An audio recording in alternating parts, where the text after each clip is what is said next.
pagi teman-teman, kita berjumpa lagi ya dalam video pembelajaran online masih tentang kompetensi based HR Management. Jadi dalam video sebelumnya sudah saya tunjukkan mengenai tabel kebutuhan kompetensi jabatan. Ya, jadi inilah backbone ya, sekali lagi backbone dari konsep manajemen SDM berbasis kompetensi. Kalau Anda tidak punya kamusnya, tidak punya matriks seperti ini ya agak sedikit sulit ya. Jadi setelah kita punya matriks seperti ini, kita bergerak bagaimana menerapkan kompetensi BIS itu ke fungsi rekrutmen, fungsi promosi atau karir manajemen, fungsi training and development, dan juga fungsi penilaian kinerja. Mari coba kita lacak satu persatu, mulai dari fungsi rekrutmen. Ya, jadi dalam fungsi seleksi rekrutmen ini, saya ngasih semacam panduan, Mas. Jadi ini bisa Anda download juga sekali lagi ya proses dokumen-dokumen ini. Jadi yang pertama seperti yang Anda lihat itu Mas ya, proses seleksi dilakukan dengan mengacu pada tabel kebutuhan kompetensi per posisi.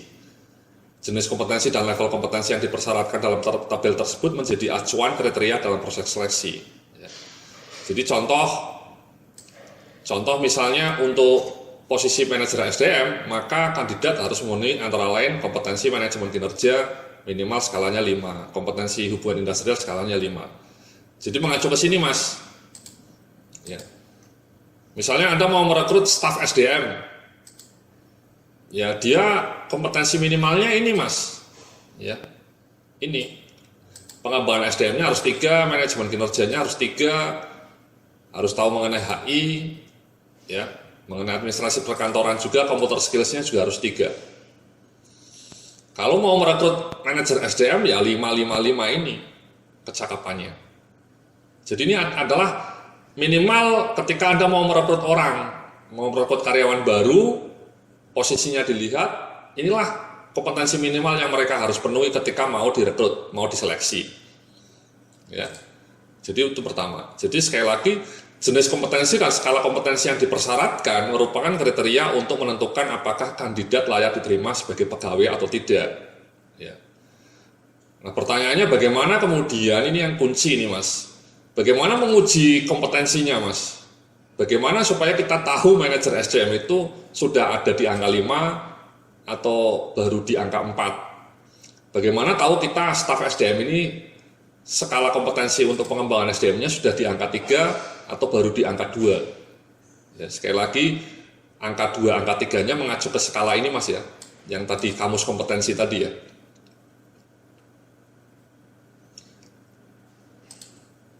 Nah alat tesnya ada 2 Mas. Alat tes tool yang digunakan dalam proses seleksi merujuk pada panduan uji kompetensi teknis dan kompetensi manajerial. Nanti saya akan tunjukkan ya panduan uji kompetensi teknisnya ya. Untuk kompetensi teknis fungsional, panduan tes kompetensi digunakan dengan cara tertulis dan praktek. Panduan pertanyaan dan kisi-kisi ada dalam file uji kompetensi, ya, digunakan sebagai materi tes. Nanti saya akan tunjukkan panduan pertanyaannya, Mas.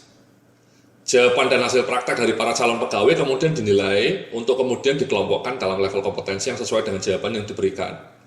Deskripsi level kompetensi telah diuraikan dalam dokumen skala kamus kompetensi tadi, ya.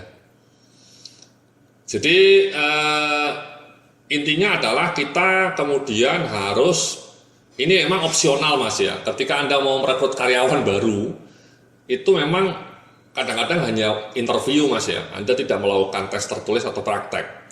Tapi kalau Anda misalnya punya waktu, punya energi, ya Anda sebaiknya kasih tertulis lah, paling tidak tertulis, ya tes tertulis. Jadi memang untuk menguji kompetensi teknis fungsional itu memang idealnya dengan praktek Mas, praktek dan tertulis. Tidak hanya dengan wawancara ya, boleh sih wawancara bisa juga, cuman idealnya ada tes tertulisnya. Tapi kalaupun misalnya Anda mau melakukan wawancara ya nggak apa-apa ya. Jadi pertanyaannya seperti ini Mas, ya jadi ini ya.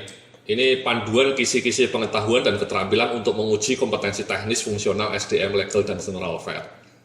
Anda bisa dapatkan file ini ya, misalnya. Misalnya kita tanya mengenai pengembangan SDM. Ya kita tanya ya, bisa lewat interview atau mereka suruh menuliskan cara melakukan analisa kebutuhan pelatihan karyawan, cara menyusun rencana pelatihan, cara mendeliver program pelatihan, cara melakukan proses monitoring. Ini kan sesuatu yang krusial Mas ya. Harus ditanyakan ketika Anda mau melakukan rekrutmen karyawan, misalnya asmen pengembangan SDM atau bahkan staf SDM. Paham nggak dia melakukan hal-hal seperti ini? Ya. Atau manajemen kinerja, ya, jelaskan dan praktekkan cara menyusun indikator KPI karyawan, cara membuat dokumentasi dan pelaporan KPI, cara melakukan monitoring pencapaian KPI, cara menyusun panduan sistem manajemen kinerja berbasis KPI. Bisa nggak Anda menjelaskan ini? Ya. Ingat Anda kalau misalnya staf SDM minimal 3 ya, 3 itu standar ya. Apa makna standar? Tadi sekali lagi Anda lihat ya di ini ya, di kamus kompetensinya ya. Ini ya, kamus kompetensinya. Pengembangan SDM standar itu ini. Ya. Mendeliver ya untuk manajemen kinerja misalnya. Standar ini memiliki kecakapan yang memadai untuk melakukan monitoring, pelaporan, dan monitoring KPI dan pelaporan. Jadi caranya dia sudah level D3 atau baru 2 atau 1 bahkan ditanya dengan cara seperti ini, jelaskan Mas, Mbak, Anda tahu nggak KPI itu apa? Anda tahu nggak cara menyusun indikator KPI? Anda tahu nggak cara melakukan monitoring pencapaian KPI? Nah, idealnya ditanya seperti ini Mas, jadi ketika Anda melakukan interview itu jangan hanya pertanyaan yang bersifat global ya. Misalnya, kenapa saya harus meng-hire kamu? Itu pertanyaan yang kurang pas. Atau sebutkan apa kekuatan, kelebihan diri Anda, itu pertanyaan-pertanyaan yang kurang pas, kurang afdol. Sebaiknya pertanyaannya ya teknis kayak gini Mas, kalau Anda mau merekrut staf SDM atau manajer atau asmen pengembangan SDM. Ya. Sama ini remunerasi ya, seperti ini ya, cara menghitung upah lembur, premi, salary grade, bagaimana menentukan salary grade ya. Bagaimana peraturan undang-undang ya, dan seterusnya ya. Jadi ini contoh untuk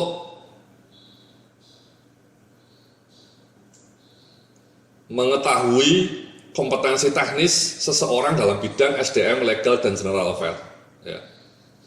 Seperti yang Anda lihat di sini, pertanyaannya sangat teknis dan memang menurut saya tidak butuh untuk menjawabnya butuh kemampuan yang memang andal. Tapi itulah namanya kompetensi based HR management.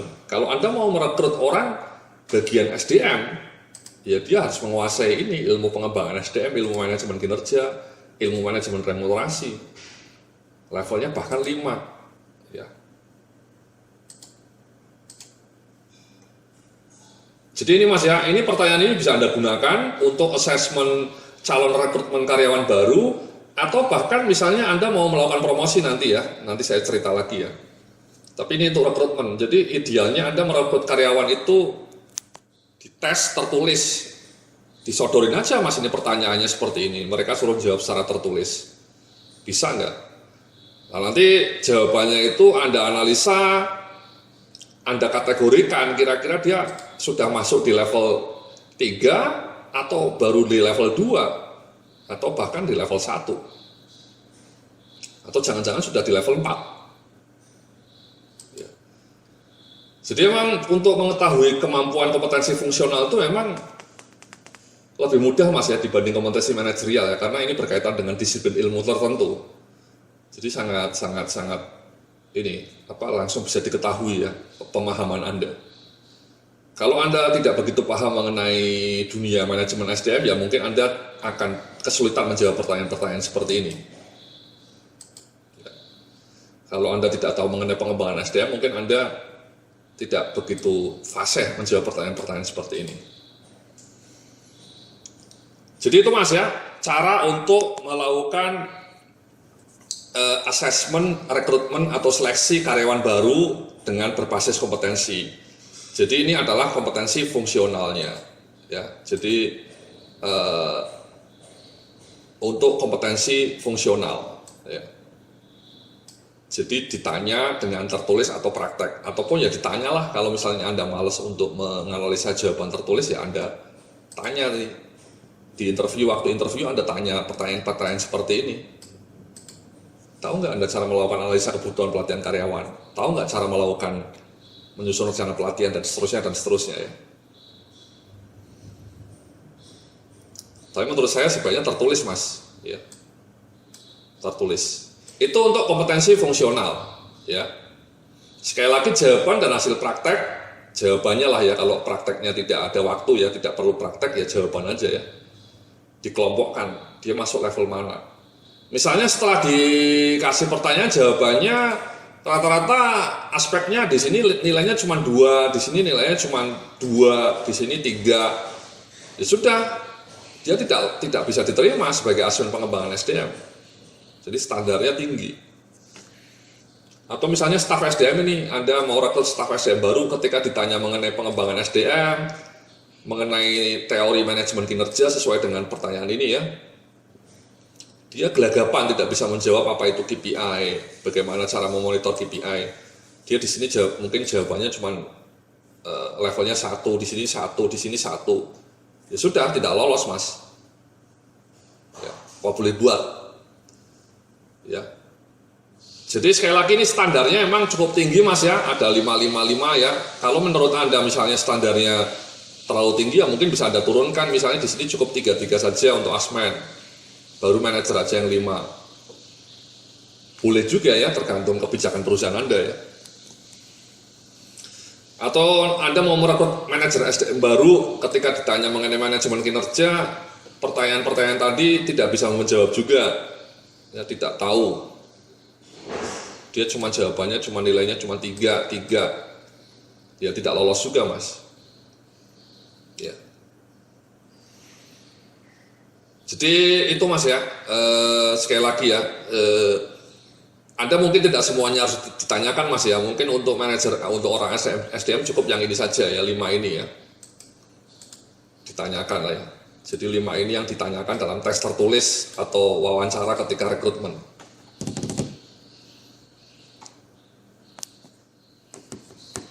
Khusus untuk orang atau staf SDM, rekrutmen staf SDM atau staf manajer SDM. Sama mas ya, proses yang untuk fungsi-fungsi lain ya sama, ditanya juga. Ya ditanya untuk pertanyaannya itu ditanya juga uji kompetensinya ya. Jadi untuk panduan uji kompetensinya ditanya ya. Jadi seperti misalnya keuangan ya, Anda tanya juga mengenai hal-hal keuangan ya. Ini kebetulan mengenai SDM contohnya.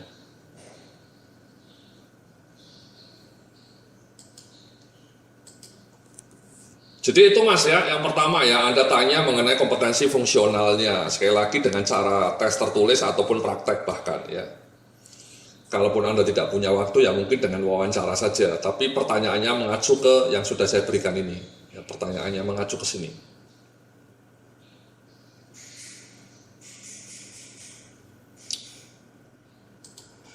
Nah selain uji kompetensi teknis fungsional, saya juga mengatakan bahwa Anda juga harus melakukan wawancara kompetensi manajerial.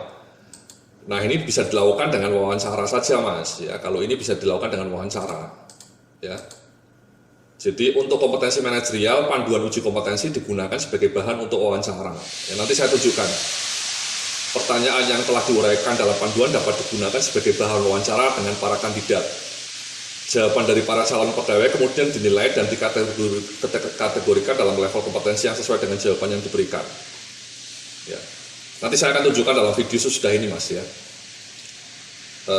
Bagaimana cara mengajukan pertanyaan untuk uji kompetensi manajerial. Ya, baru saja kita sudah mencoba melacak pertanyaan untuk uji kompetensi fungsional. Terima kasih, sampai jumpa dalam video berikutnya setelah yang satu ini.